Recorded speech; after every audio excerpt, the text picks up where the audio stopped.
Very warm welcome to everybody. There are different figures. Some say 2050, two-thirds of the world will be completely urbanized. Our figures, 2030, India will be 40%, or by 2050 will be 50% in urban India. But clearly, the path is very clear, going towards more and more an urban world, an urban existence. And are we prepared? Obviously not, because all the old cities are creaking, the new ones are coming up in fits and starts with very little planning. For the first time, we are seeing talk of planning cities from the start. Of course, there are a few, but for the first time, a very concerted effort. So it is extremely timely because somewhere in the conversation, somewhere in the dialogue, the political class has picked it up and has started defining it. Very few people, including the political class, know or really can define smart cities well. And that's precisely why we are meeting here, to try and give some definition to these figures that are thrown around.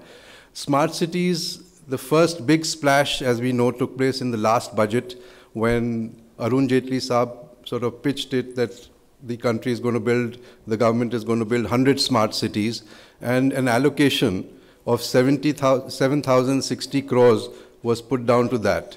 Now, as we all know, 7,000 crores for 100 smart cities is not even the cost of the paper to make the plans for it.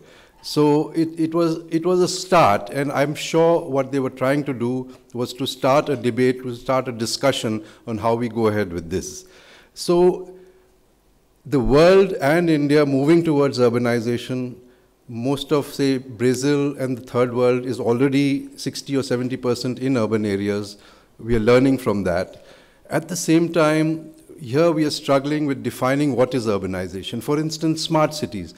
Very clearly, it's a term which is picked up from Europe. It's a term where cities like Copenhagen, where Scandinavian cities which were modernizing were doing it the intelligent way, where they had traffic norms, living condominiums, sort of connecting up with gadgets, talking to each other, intelligent conversation in these plans.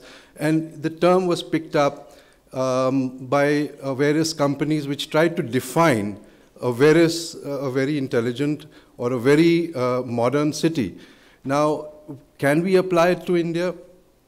India is burdened by an existing population of about 30–35% staying in outdated, mismanaged cities, poor governance, without proper solid waste disposal, without proper traffic norms. Mumbai and cities like that, 50–55% laden with slums, with no possibility of in the next decade or two to have them sort of living in pakka structures. Now, what do we do with those? We're talking of smart cities, new cities. What happens to refurbishing and rebuilding these old cities? Venkaiah Naidu says that, okay, how do we bridge the gap? I mean, people asked him at the Vision Gujarat session, how much will it take to build your cities? He said lakhs and crores. Now, lakhs and crores could be anything. Then who's going to do it? So he said it's not possible for the government to do it, so we do a PPP model. We get the private sector to come in. How does the private sector come in?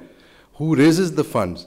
So there are hundreds of very important questions coming up, but the important thing is that these issues are being defined. The important thing is that the problem of how to make India modern, how to look at India in the future is being defined, and we as a conclave are actually adding to the conversation. So welcome, and I hope we have a great time through the day discussing this subject.